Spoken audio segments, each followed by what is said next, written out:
Ao vivo. Ao vivo. Bom, tem assistência? Podemos começar? Como é que está aí, Marcão? Não, tem zero, né? Porque quando coloca Então, assim, não tem assistência no esperar um primeiro pouco. minuto. Sim. Mas lembrar que, sim, que essas palestras vão ficar gravadas aqui na página, né? Sim, Então, claro. mesmo que a assistência agora seja 40, 50, que já é bastante, né? Mas depois o pessoal está assistindo. As últimas tiveram 1.000 visualizações, 1.200. Só assiste. Legal. Quem é da área assiste com mais detalhe depois, né? A gente já tem 10 pessoas ao vivo.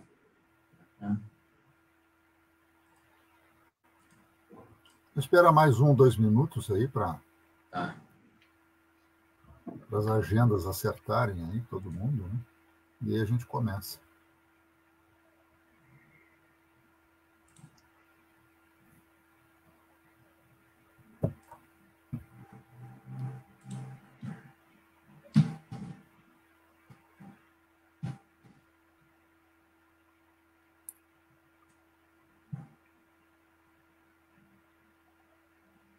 Acho que pode começar, Otávio. Porque 24 pessoas já, seus, Rapaz, tem com atenção sala aqui. cheia. Sala Uhum. começando a ficar cheia. Então vamos começar. Então, boa tarde a todos. Eu sou Otávio Listo, presidente do Núcleo Paraná, da Sociedade Brasileira de Geologia. É uma grande satisfação que o Núcleo Paraná promove essa série de palestras aí, em comemoração ao Dia do Geólogo, que aconteceu no dia 30 de maio e que abordam a atualidade e o conhecimento geológico do Paraná.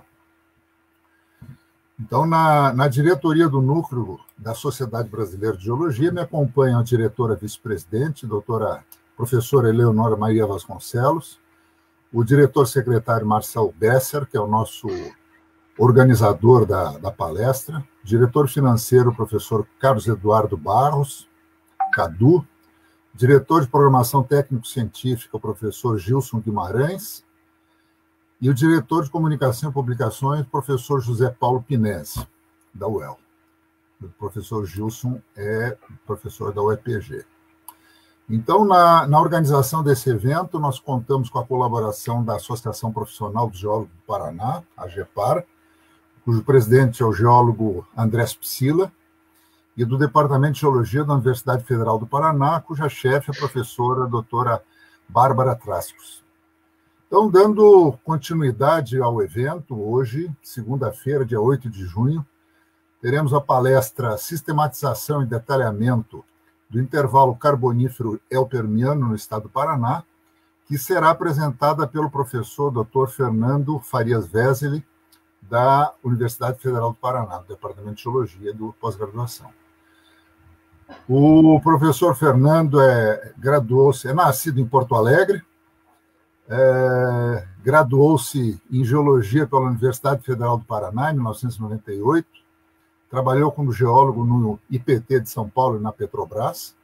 Em 2001, ele concluiu o mestrado na Universidade Estadual Paulista, campus de Rio Claro, com a pesquisa Análise de sequências em sucessões glaciais, estudo de caso no Grupo Itararé, nordeste do estado do Paraná. Em 2006, ele concluiu o doutorado pelo Programa de Pós-Graduação em Geologia da Universidade Federal do Paraná, com a pesquisa Dinâmica Sedimentar e Arquitetura Estratigráfica do Grupo Itararé, Carbonífero Permiano, do Centro-Leste da Bacia do Paraná. Desde 2010, ele é professor associado do Departamento de Geologia da Universidade Federal do Paraná, ministrando as disciplinas de recursos energéticos, estratigrafia de sequências, geologia do petróleo e mapeamento sedimentar na graduação. E no programa de pós-graduação, Geologia e Análise Estratigráfica, Origem e Preenchimento de Bacias Sedimentares. Ele é líder do grupo de pesquisa do Laboratório de Análise de Bacias, LABAP.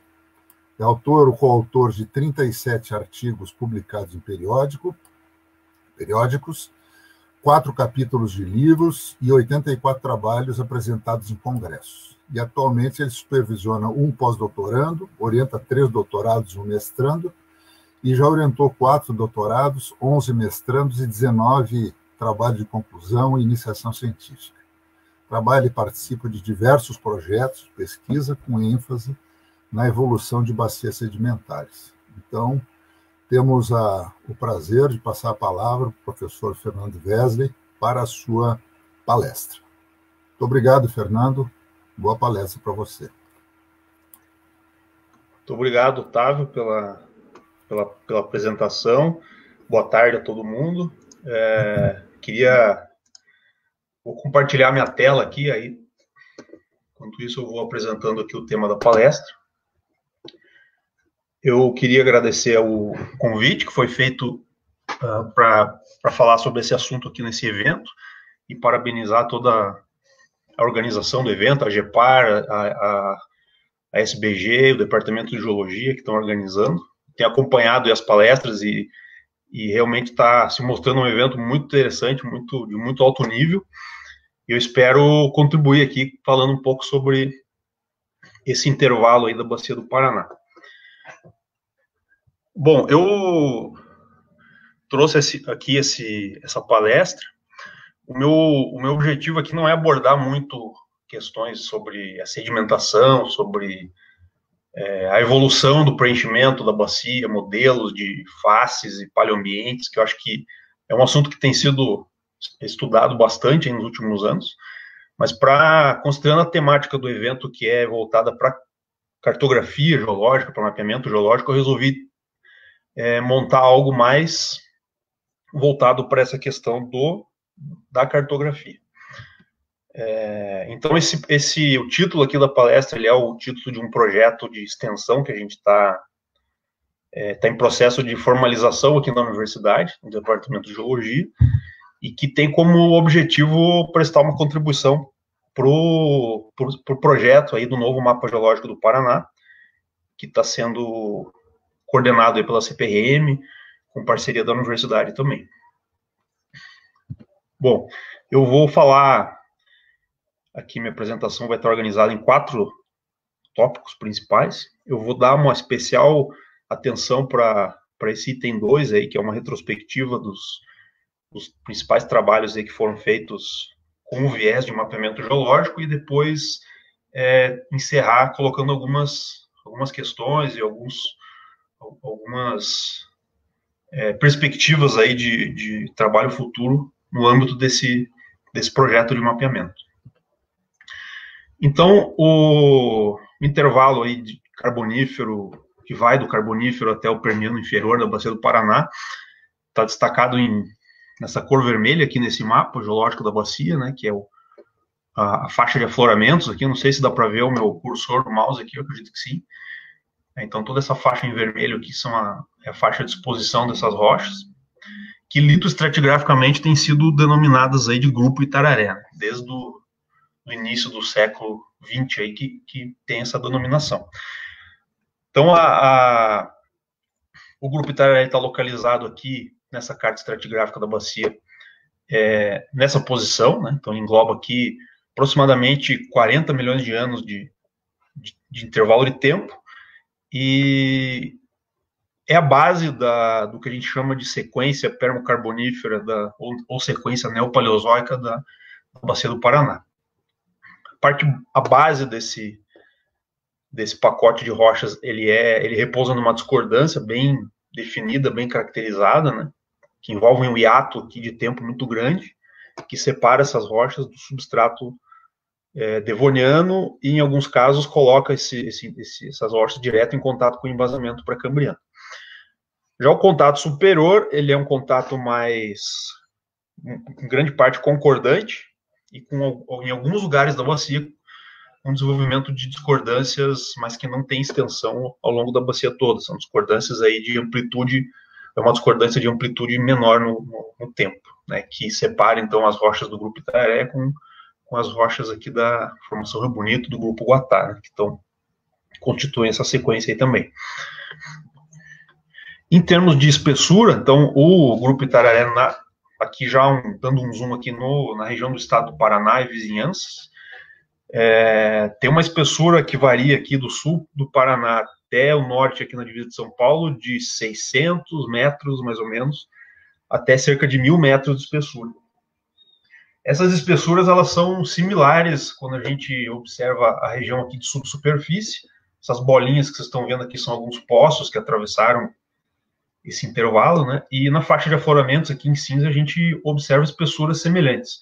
Então isso mostra para a gente que o que é borda da bacia aqui hoje, a faixa de afloramentos da bacia, ela não coincide com o que era a borda da bacia na época em que essa unidade foi depositada, ou seja, houve um recuo por erosão aí considerável, né, que acabou expondo regiões mais centrais da bacia, principalmente nessa região aqui do Arco de Ponta Grossa. Qual que é a relevância dessa unidade Grupo Itararé no Paraná, agora falando especificamente do Paraná? Então, coloquei aqui alguns dados só para a gente pensar no qual é o impacto que isso traz aí para a sociedade, ou para questões econômicas, ambientais, né? Então, por exemplo, cerca de 35% da área de exposição do fanerozoico sedimentar, né, sem considerar as ígneas, ocupado por essa unidade. É uma fonte de agregados aí bastante importante no Paraná, principalmente areia, cascalho, brita, né, materiais para construção. É um sistema aquífero importante, então tem unidades arenosas aí importantes, espessas e com grande continuidade lateral. Tem alguns centros urbanos de porte médio a grande aí no Paraná que repousam sobre a faixa de afloramentos dessa unidade. Fiz uma conta rápida aqui, isso corresponde a aproximadamente 750 mil pessoas vivendo em cima desse substrato. Cidades como Ponta Grossa, Telêmaco Borba, Palmeira, por exemplo. Contém a única acumulação comercial de petróleo na bacia do Paraná, descoberta até o momento, né? Tem vários indícios aí em outras unidades, mas a única acumulação de gás, no caso, aí está em reservatórios do Grupo Itararé. E também tem uma importância do ponto de vista geoturístico, de geoconservação, porque tem vários sítios geológicos aí de interesse turístico ou geoturístico que estão situados nesse contexto. Então, no Paraná, aqui é um esqueleto aqui da geologia do Paraná, com a faixa de afloramentos ali do Grupo Itararé destacada. Então, a gente vê que, apesar dessa grande área aí ocupada por essas rochas, essa unidade ainda aparece em divisa no Paraná. O que é bastante, vamos dizer assim, uma pedra no sapato para a gente que trabalha com esse intervalo, porque a gente sabe que é uma unidade extremamente heterogênea. Então, a gente observa aí desde arenitos tipicamente fluviais, como é o caso aqui dessa foto, passando aí por depósitos costeiros, marinhos rasos, até chegar a turbiditos de águas mais profundas, como é o caso dessa outra foto aqui, ou seja, dentro do Grupo Itararé a gente observa praticamente todo o espectro de depósitos siliciclásticos, desde do domínio continental até o domínio marinho mais profundo. E apesar de toda essa variabilidade, a unidade ela é tratada como uma unidade indivisa, o que acaba limitando muito a própria ocupação do território, o aproveitamento dos seus recursos, né? Toda essa complexidade e toda essa variabilidade ainda é acrescentada pela questão da influência glacial, né? Então, acredito que quase praticamente todo mundo deve saber que nesse intervalo a gente teve uma glaciação, ou várias glaciações importantes aí no Gondwana, e temos registros importantes dessas glaciações aqui no Grupo Itararé, o que acaba conferindo uma complexidade ainda maior aí para esse intervalo. Alguns exemplos aqui de sítios geológicos conhecidos que estão em rochas do Grupo Itararé, por exemplo, aqui lá em Rio Negro, o monumento que foi tombado pela Mineropar. A Gruta do Monge, lá em Lapa, né? Tem arenitos aí da parte média do Grupo Itararé, o arenito que é conhecido como arenito Lapa. Os arenitos lá de Vila Velha, em Ponta Grossa também. Tem vários outros exemplos, aqui eu trouxe só alguns. O Salto Santa Rosa, lá em Tibagi, várias outras cachoeiras bastante visitadas lá daquela região, também estão em rochas do Grupo Itararé, principalmente em arenitos, né? Aqui um exemplo do teste de formação que foi feito lá quando foi descoberto o gás lá na região central do Paraná, que está indicado aqui nessa, mais ou menos, a localização, que é o Campo de Barra Bonita, né, que é aquela única acumulação de gás já descoberta, que obviamente as rochas aqui estão em subsuperfície, né, em vários quilômetros de profundidade. E quando a gente olha para a questão dos agregados, a gente vê que tem várias, aqui é só um destaque para a porção sul aqui do Paraná, a faixa de afloramentos aqui, nessa cor amarela, bege aqui, mostrando alguns processos minerários que existem hoje. Tem muitas pedreiras ativas, né? Aqui alguns exemplos, tração de areia aqui na região de Balsa Nova, São Luís do Purunã, e tem muitas pedreiras também que extraem, usam o diamictito, os diamictitos, principalmente os mais argilosos, né, como material para pavimentação, e existem algumas extrações de argila também nos folhelhos que estão associados com esses diamictitos. Bom, eu fiz tentei fazer uma síntese aqui da evolução do conhecimento no Grupo Itararé, né? E ao longo do tempo, aí, desde o início lá do século XX até hoje, por década, e fiz uma tentativa aqui de agrupar por assunto, por enfoque, né, dessas pesquisas. Então eu consegui perceber que dentro de uma coleção aí de trabalhos que eu tenho, esses itens aqui como dominantes aí nesses trabalhos, né?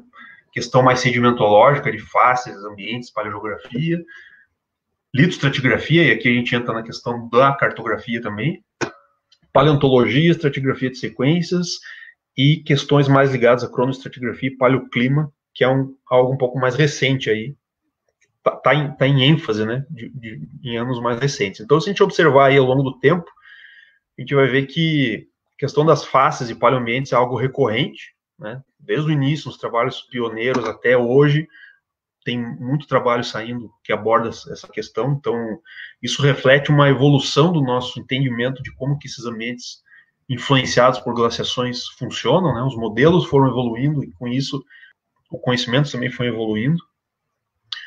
A litoestratigrafia, a gente vê aqui que tem dois momentos.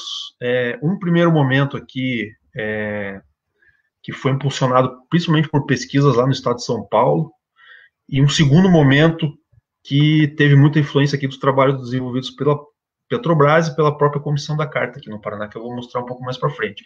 Mas interessante aqui, eu botei essa seta aqui para marcar que desde aqui do final dos anos 80, não existe mais, ou pelo menos não foi mais o foco das pesquisas, a questão litoestratigráfica, que, por consequência, acabaria resultando em um avanço na questão cartográfica também.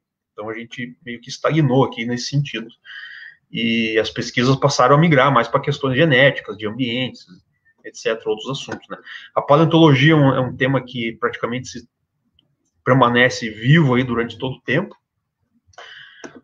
A partir daqui do final dos anos 90, anos 2000, a estratigrafia de sequências teve um período aqui em alta, né, com alguns trabalhos, e mais recentemente, aí,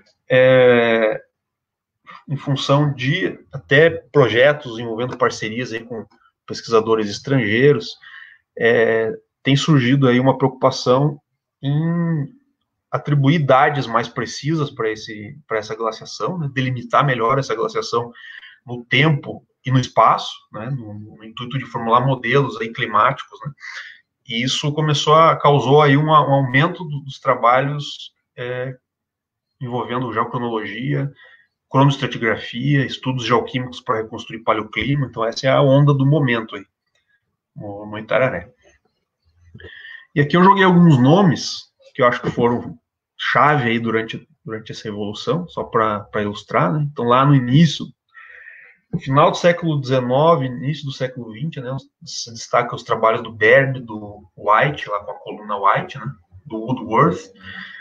Depois, aí nos anos 20 até os anos 40, o Zébrio de Oliveira, o Otávio Barbosa, o Victor Lines, o Fernando de Almeida, tem também o Gordon, o Mack, foram importantes. Dos paleontólogos ali eu separei alguns nomes, Borley, Lang,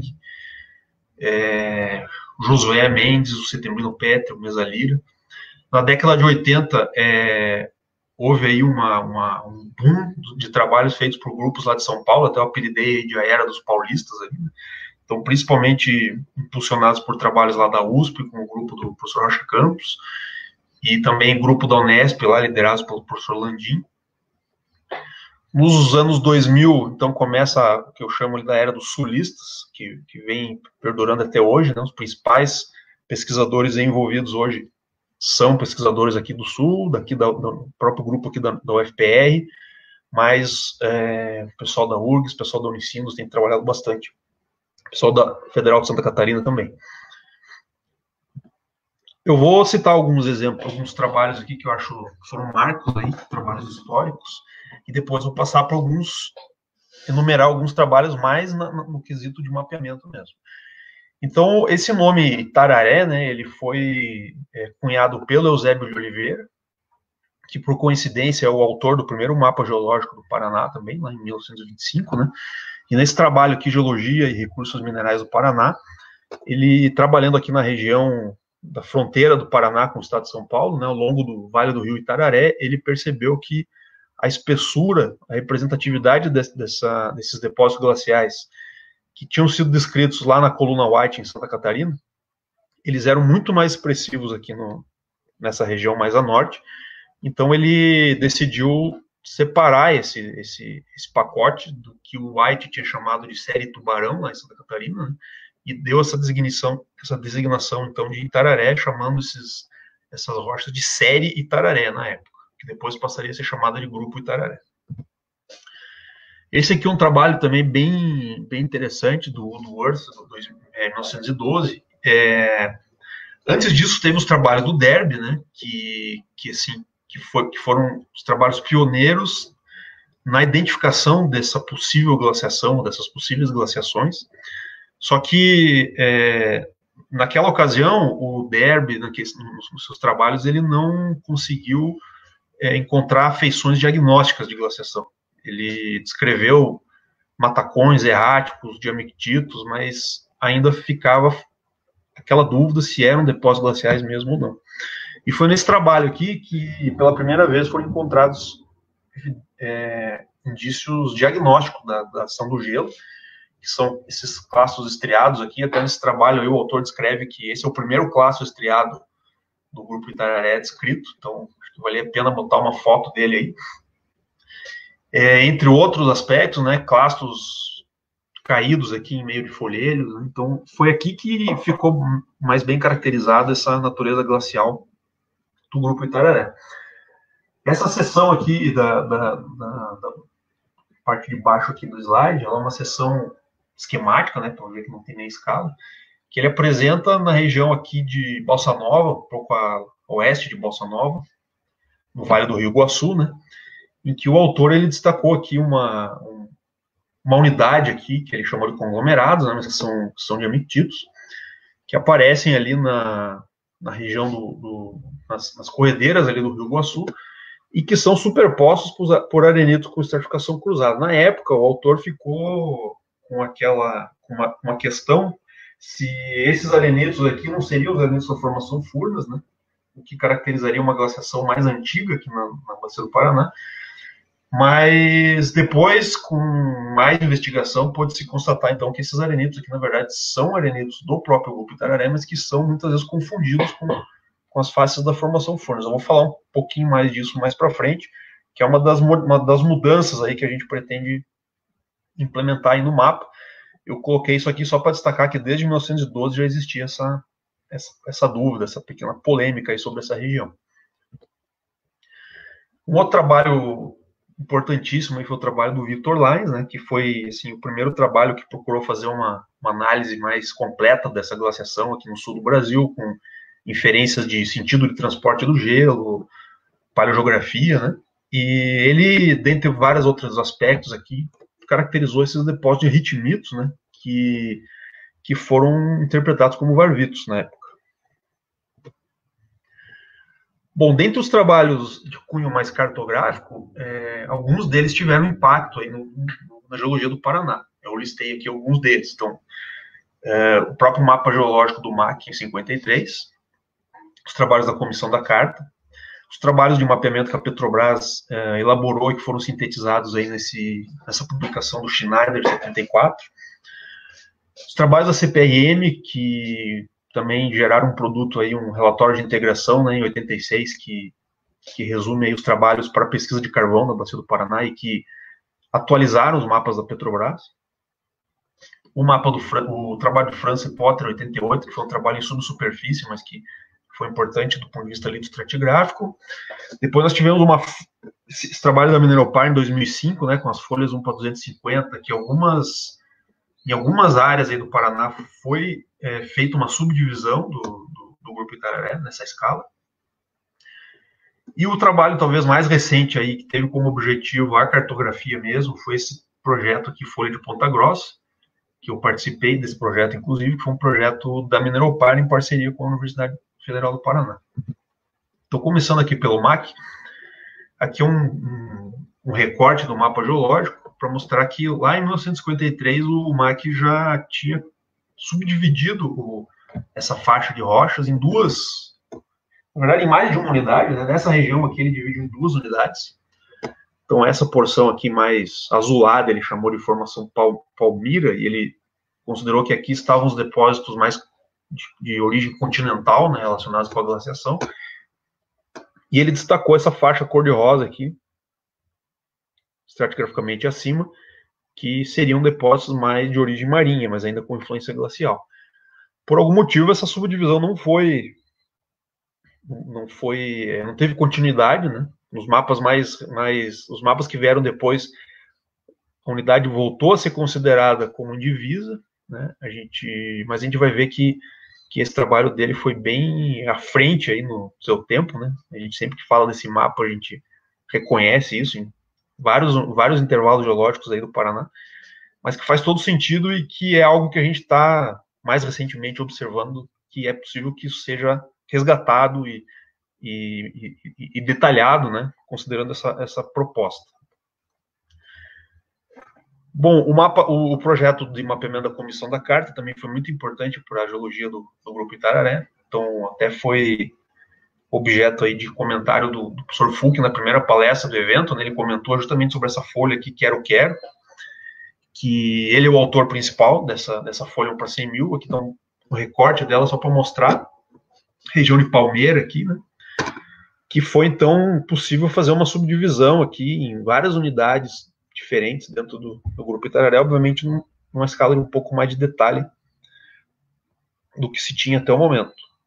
E isso foi feito em várias cartas aí, ao longo dessa faixa sudeste aí de afloramentos.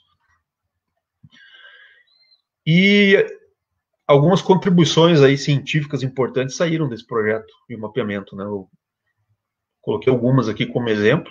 Então, esse aqui é um artigo que foi publicado pelo Salamuni e colaboradores em 66, que ele descreveu os turbiditos no Grupo Itararé, na região de Rio Negro, ali na divisa com Santa Catarina, né? E reinterpretando, então, depósitos que originalmente tinham sido interpretados como varvitos pelos pesquisadores pioneiros. Eu fiz uma busca extensa aí sobre essa questão, e até onde eu pude resgatar na literatura, tudo indica que esse aqui é o primeiro trabalho que descreve turbiditos no Brasil. E foi um resultado aí do mapeamento da Comissão da Carta. Uma outra contribuição muito importante foi esse trabalho aqui do Bigarella e colaboradores, que foi publicado na Paleo 3, que é uma revista importante aí na área de paleogeografia, paleoclimas, paleontologia, né? E que foi assim o primeiro trabalho descrevendo a glaciação aqui no sul do Brasil. Foi o primeiro trabalho que teve repercussão internacional. Foi publicado numa revista estrangeira de amplo alcance, né?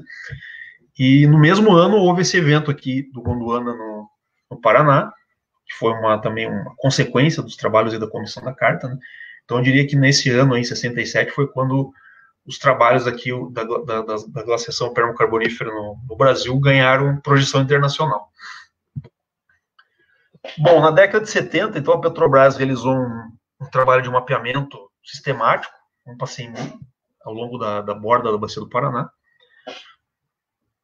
E o principal objetivo, obviamente, era avaliar o potencial petrolífero dessas unidades aí,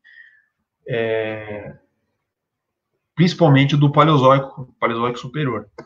Então, um resultado desse projeto, aqui eu coloquei um recorte de uma das cartas que foram elaboradas, aqui a região de Mafra, que está Rio Negro, aqui está a divisa Paraná-Santa Catarina, né?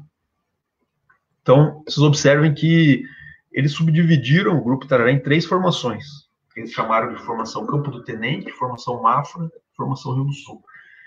E essas formações elas foram mapeadas numa área que cobre praticamente todo o estado de Santa Catarina e se estende até o sul aqui do Paraná.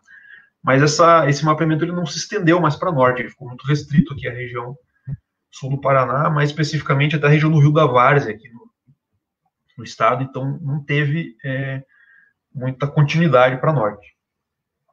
Essas unidades elas foram definidas com base exclusivamente em critérios litoestratigráficos, né? Então a formação Campo do Tenente seria um intervalo mais argiloso, inferior, formação Mafra, intervalo dominantemente arenoso, e a formação Rio do Sul, intervalo também dominantemente pelítico, e esses autores ainda destacaram aqui na base da formação Rio do Sul, que ficou conhecido como Folheiro Lontras, que é um intervalo bem especial aí dentro dessa formação, e que hoje é o principal nível fossilífero aí dentro do conhecido, né, dentro do Grupo Itararé. Então a formação Campo do Tenente, ela tem essa cara, né, são folhelhos ritmitos, diamictitos, que tem uma cor, muitas vezes, marrom avermelhada, né? Uma característica dela é a marcante influência glacial na sedimentação, então nós temos classos caídos aqui nesses ritmitos, muitos classos estriados, e os arenitos de Vila Velha, na época, embora o mapeamento não tenha se estendido até mais para norte, no próprio trabalho lá do Schneider, de 74, ele descreve que esses arenitos aqui da região de Vila Velha estariam, então, contidos dentro da formação Campo do Tenente. A formação Mafra já envolve litotipos mais arenosos, né? Aqui eu estou mostrando só o que é mais característico, né? Todas essas unidades são heterogêneas, tem outros litotipos, né? Mas a formação Mafra se caracteriza, então, por esse predomínio de arenitos conglomerados, com afloramentos, muitas vezes, espetaculares aqui, como a gente está vendo esses conglomerados aqui, que estão na base do arenito Lapa, e nessa foto inferior é um outro intervalo arenoso, mais jovem, um pouco que o arenito Lapa, que aflora aqui no sudeste do Paraná também. A formação Rio do Sul ela é mais bem conhecida lá no estado de Santa Catarina, e é constituída principalmente por ritmitos de diferentes tipos, né, faces heterolíticas, principalmente, e pelo folheiro Lontras, que é esse aqui na foto do canto inferior esquerdo da imagem. Então é um intervalo de folhelhos negros, bastante espesso, chega a umas dezenas de metros de espessura, né? E que tem sido utilizado em muitos trabalhos como um marco estratigráfico para fazer correlações a longa distância. Aqui um outro exemplo de ritmitos com estruturas sedimentares, e uma outra característica comum dessa formação é muita deformação de sedimento inconsolidado, principalmente causado por movimento de massa. Então aqui, como vocês podem ver, esse aqui é um recorte aqui do extremo norte do mapa geológico de Santa Catarina, que foi editado em 86. Tem um mapa novo agora, de alguns poucos anos atrás, mas esse mapa aqui, ele reflete o conhecimento daquela época, e mostra aqui que foi possível, então, incorporar no mapa estadual aquela divisão proposta pela Petrobras. No Paraná, isso não foi adotado.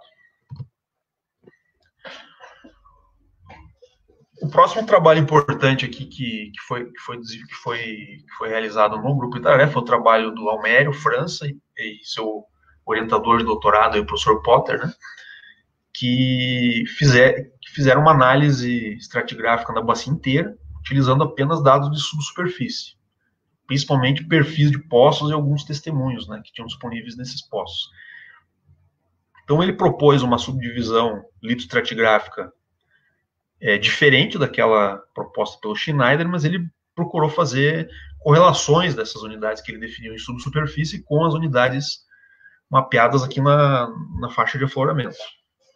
Então as unidades definidas por eles foram as formações Lagoa Azul na base, formação Campo Mourão na porção intermediária e formação Taciba na porção superior.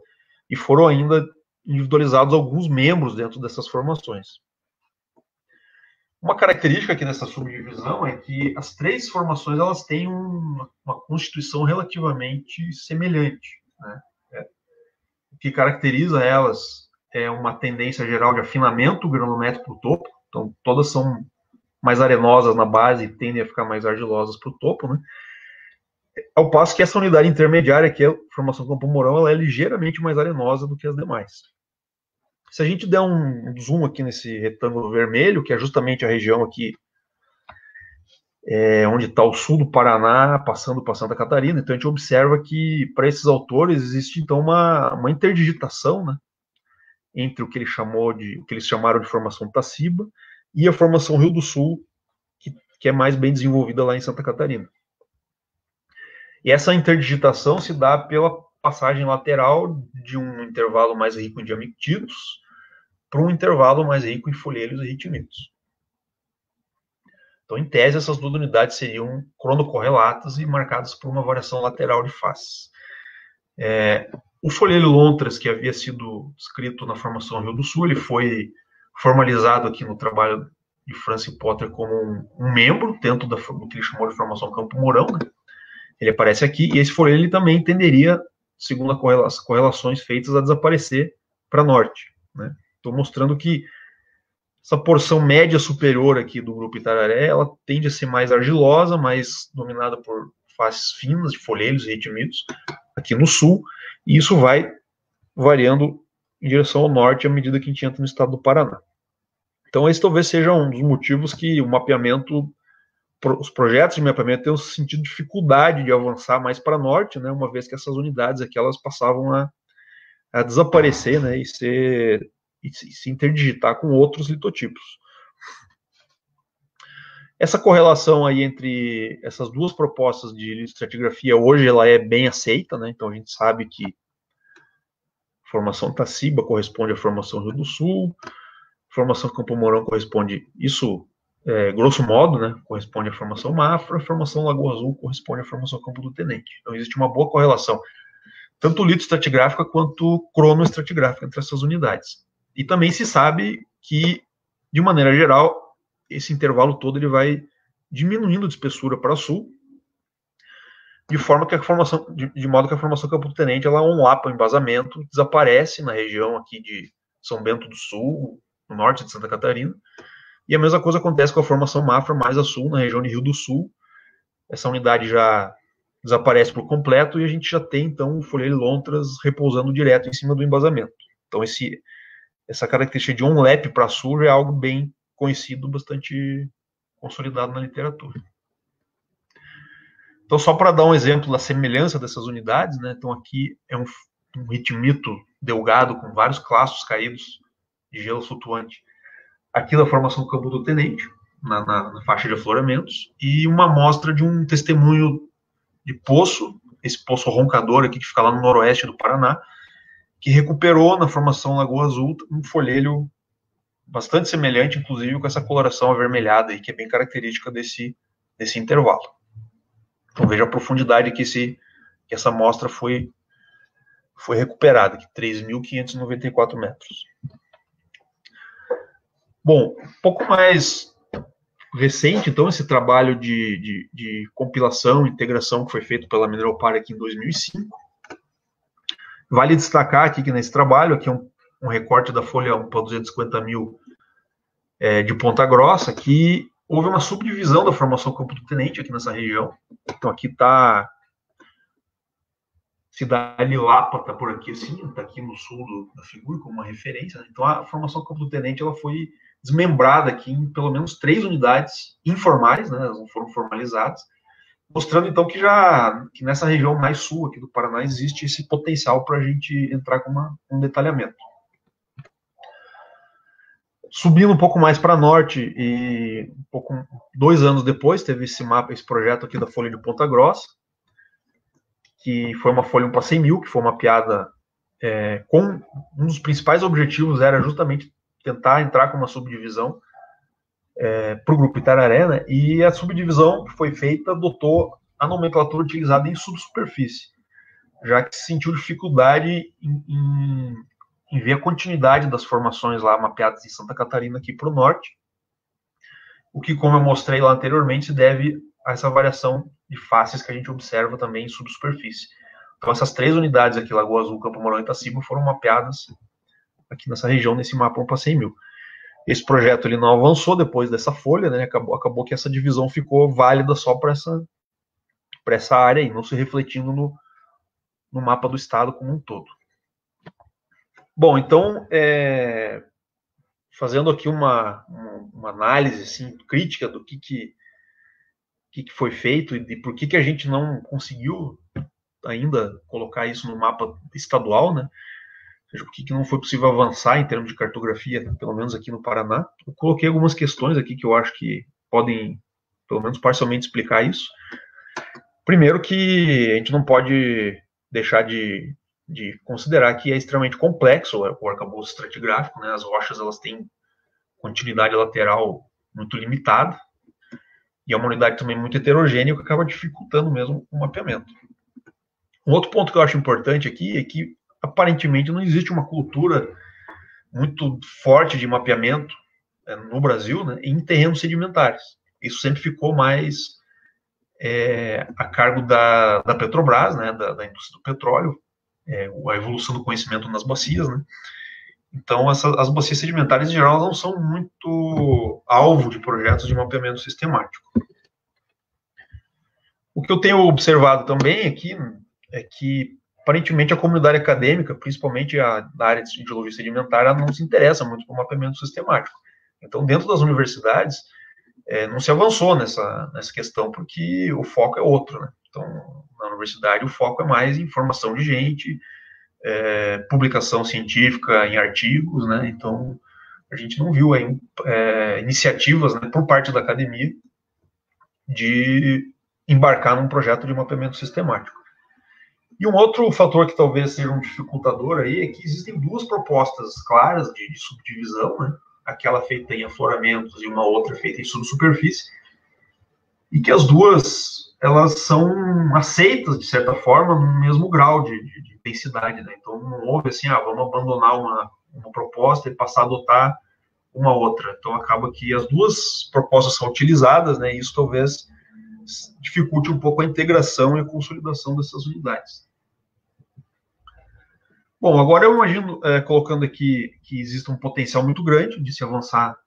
A ideia do projeto é justamente essa, né? Ver o que a gente pode avançar. Então, esse potencial se baseia em algumas questões aqui, por exemplo, o simples fato de ser dividido no estado vizinho aqui de Santa Catarina e de ter uma subdivisão em subsuperfície já mostra que existe um potencial para colocar isso na faixa do afloramento do Itararé, né? Algo mais novo aqui, depois do ano 2000, foram inúmeros trabalhos acadêmicos realizados, alguns desses trabalhos produziram mapas, só que esses mapas são de áreas mais isoladas e nunca foram integrados, né? Então, isso é uma coisa que a gente quer fazer também. E que de lá para cá teve uma evolução muito grande no ferramental, aí, na qualidade das imagens, os dados SRTM, ferramentas de SIG, coisa que há 20, 30 anos atrás ainda não estava muito bem desenvolvido. Então, aqui eu vou fazer vou ilustrar aqui rapidamente o que existe de mapas feitos aí como subprodutos, né, de alguns trabalhos acadêmicos ao longo da faixa do afloramento, começando do sul e indo em direção ao norte. Então, esse mapa aqui, ele mostra uma subdivisão da formação Campo do Tenente aqui em duas unidades e arenitos aqui da formação Mafra também passível de mapeamento.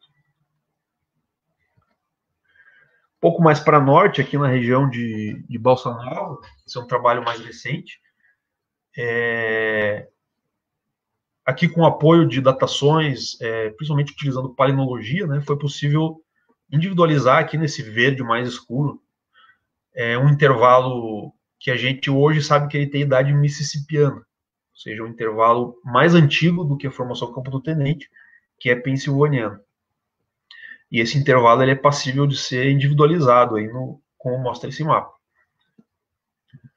Qual que é a cara dessas rochas, né? Então, uma boa exposição desse intervalo mississippiano, ele ocorre ali na região de Balsa Nova, a oeste de Balsa Nova, ao longo da estrada de ferro, por uma distância ali de cerca de 15 a 20 quilômetros, né? Tem vários afloramentos, é um intervalo densamente deformado plasticamente pela ação do gelo, né? Foi Isso foi interpretado como produto de deformação glaciotectônica. E aqui são alguns exemplos dos palinomorfos que foram recuperados de estratos um pouco mais argilosos aqui dentro dessas rochas, que mostram, então permitem posicionar e correlacionar isso aqui com biozonas do Mississippiano, que é uma coisa ainda inédita aí há pouco tempo atrás não era descrito na Bacia do Paraná. Então esse intervalo ele tem uma idade conhecida e ele é passível de ser mapeado e separado do resto da unidade. Uma outra coisa que a gente hoje sabe e está bem consolidado é que muitos arenitos que foram originalmente mapeados como pertencentes à formação Furnas, aqui no sul do Paraná, eles são, na verdade, de idade carbonífera. Pertencem ao grupo Itararé. Eles são muito semelhantes. Aqui a gente vê um exemplo, né? Esses arenitos esbranquiçados com estratificações cruzadas. É uma exposição lá na região do Rio Iguaçu, ali próximo de Porto Amazonas, né?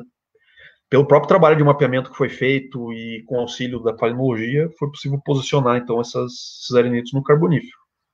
E isso se estende até, pelo menos, a região de Ponta Grossa, ali próximo de Vila Velha. Então, essa é uma outra contribuição que pode ser dada aí nesse novo mapa. Indo um pouco mais para norte, aqui na região de Vila Velha, né, vejo que são mapas de mais detalhe, uma área aqui em que é possível individualizar aqui em cinza o que seriam depósitos de diamictitos basais aqui do grupo Itararé, e que na época que esse trabalho foi realizado foi correlacionado com a formação Lagoa Azul, que provavelmente corresponde a esse mesmo intervalo mississippiano que foi escrito aqui em Balsa Nova. Esse aqui é um trabalho realizado numa área um pouco maior, trabalho da Isabela Figueira, o mestrado dela, que o objetivo do trabalho não era mapeamento, era um trabalho que tinha um enfoque mais estrutural, mas ela acabou produzindo um mapa dessa região aqui do Arco de Ponta Grossa, que é uma região bem difícil de trabalhar por conta da tectônica rúptil aí dos diques, né? E ela conseguiu individualizar aqui 3 unidades e adotou a nomenclatura de subsuperfície, ou seja, Lagoa Azul, que seria o cor-de-rosa aqui, Campo Mourão e a formação Taciba aqui no topo. Vejam que a formação Lagoa Azul aqui em cor-de-rosa, ela não se estende ao longo de toda essa faixa. Isso é algo que já tinha sido percebido em trabalhos anteriores, que parece que essa unidade basal ela vai se adelgaçando em direção à charneira do Arco de Ponta Grossa, coisa que também acontece em alguns poços. Então, mostrando aí uma talvez sugestão de que existia um alto estrutural lá no carbonífero nessa região aí. Bom, então juntando todos esses mapas aí que a gente pôde resgatar desses trabalhos acadêmicos, então a cobertura é mais ou menos essa aqui. Então o que a gente está fazendo agora? Então dentro desse projeto aí de extensão que eu mencionei lá no início, a equipe que está trabalhando, então, além de mim, tem a Daniele, que é aluna de graduação lá da UFPR, que é bolsista do projeto, o André, pela CPRM, e a Mariane também pela CPRM. Então, nós temos trabalhado nesse projeto aí já tem alguns meses, né, procurando integrar esses mapas, georreferenciamento, integração dos mapas, fazer uma compilação de todos os dados de afloramento que existem aí descritos. Então, que foi um trabalho que foi feito pela Daniele, de compilação. Então, ela conseguiu resgatar aí mais de 800 pontos de afloramentos e classificar esses pontos por litotipo predominante, que são as cores aí que aparecem no mapa. E estamos também iniciamos, né, esse ano, no começo do ano, tivemos que interromper aí por conta da pandemia, né? Iniciamos trabalhos de campo em algumas áreas mais críticas. Então, o que eu entendo como área crítica? Essa região mais a norte aqui do Paraná, onde a gente não tem tanta informação e onde estamos numa situação uma região um pouco mais distante da área onde a maior parte dos mapeamentos foram realizados, que é essa porção aqui mais a sul. Então, em princípio, o que vai ser priorizado aqui no trabalho de campo é essa região. Nós já fizemos um primeiro levantamento aqui nessa área aqui próximo a Telêmaco Borba. Tem alguns afloramentos aqui já plotados nesse mapa. Bom, então qual que é o resultado esperado, né? Então, pegando aqui carona no layout do mapa que o Marcel apresentou, está ficando muito bom, diga-se de passagem, né?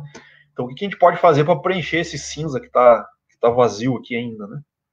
Então, o que a gente espera ou consiga alcançar?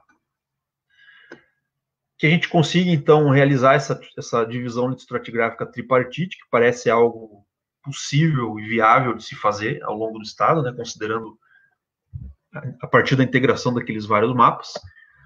E aí fica uma dúvida de qual nomenclatura utilizar, né? Se utilizar a nomenclatura proposta pelo Schneider ou utilizar a nomenclatura proposta por Francis Potter. Eu ainda não tenho uma resposta para essa pergunta, mas provavelmente nós vamos ter que usar as duas, uma vez que na região aqui do Paraná é bem onde parece existir uma mudança lateral entre esses litotipos. Então talvez a gente precise adotar uma nomenclatura que englobe as duas propostas.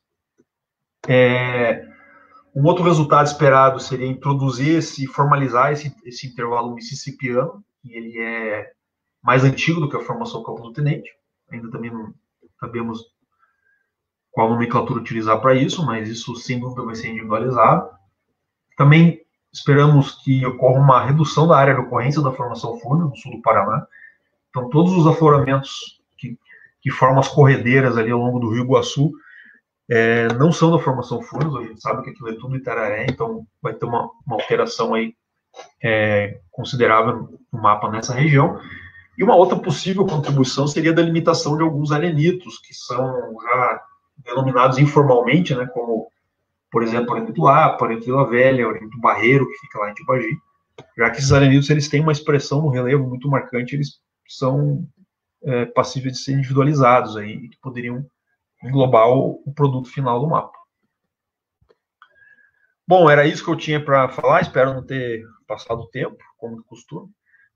Então aqui eu coloquei aqui no final o primeiro mapa aqui feito em 1925, e aqui o novo mapa que está em fase de elaboração, né? Então seria muito bonito se esse mapa fosse publicado em 2025 para fechar 100 anos, mas eu acho que a CPRM não vai querer esperar tanto tempo assim.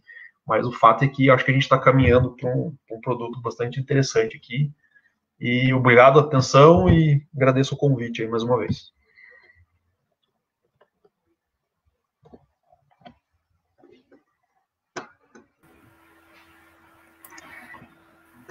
Então, muito obrigado ao professor Fernando pela palestra, pela apresentação. E temos tempo para perguntas. Marcel coordena via Facebook. Oi. O Fernando, você consegue ver as perguntas, os comentários ali do lado do seu... De repente até... Sim, pode ficar... consigo.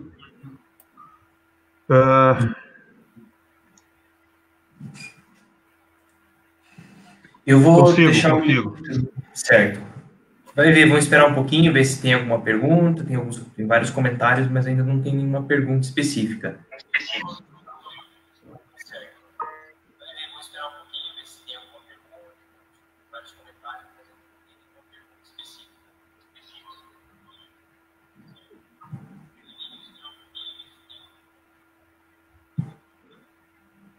Vou deixar o link aqui também.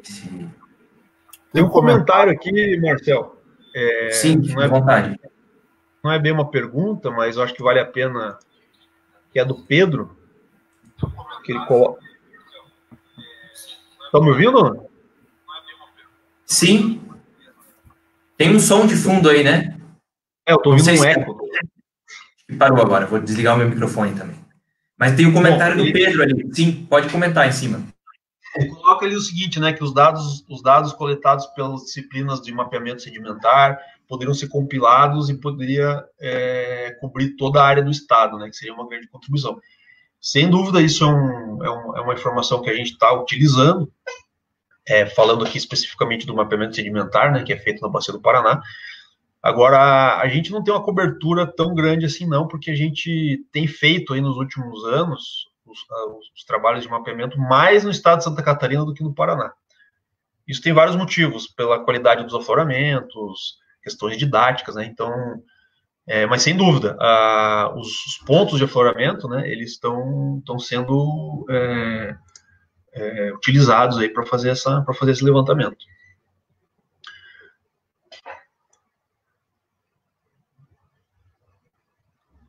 Bom, acho que era só isso aqui, pelo menos que eu estou vendo aqui. Tem mais um ali, tem um comentário do Paulo Souza. Se você acha que o mississippiano se estende em toda a área. Ah, o Paulo? Ah, tá. Inclusive, fazer justiça aqui, né, dizer que foi o Paulo que realizou com auxílio dos alunos dele lá na URGS, né, que fez a datação aí para nós. Ele é o cara que mais conhece esse carbonífero aí em termos de bioestratigrafia na Bacia do Paraná.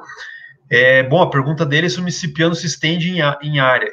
Eu acredito que pelo menos até a região ali até a região de Vila Velha, a gente consegue rastrear isso para norte, né? Para sul, ele desaparece ali próximo, um pouco a norte de Campo do Tenente. Então, assim, em distância, eu diria que talvez a gente consiga rastrear isso por uns 50, 60 quilômetros, eu diria, ao longo da faixa de afloramentos.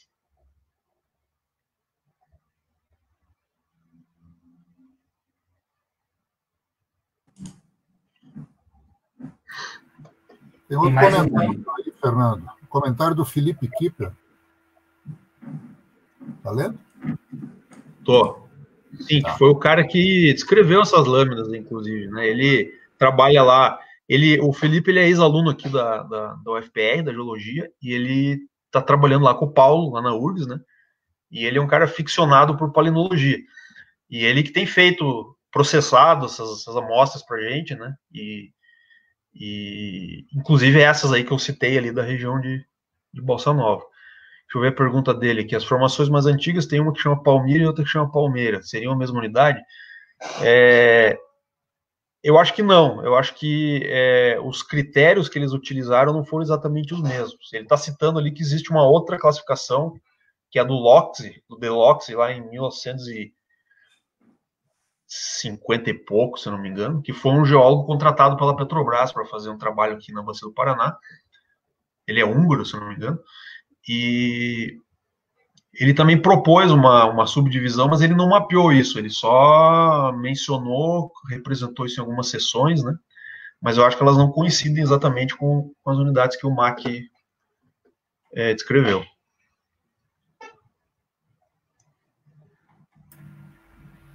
Acho que é isso, então. E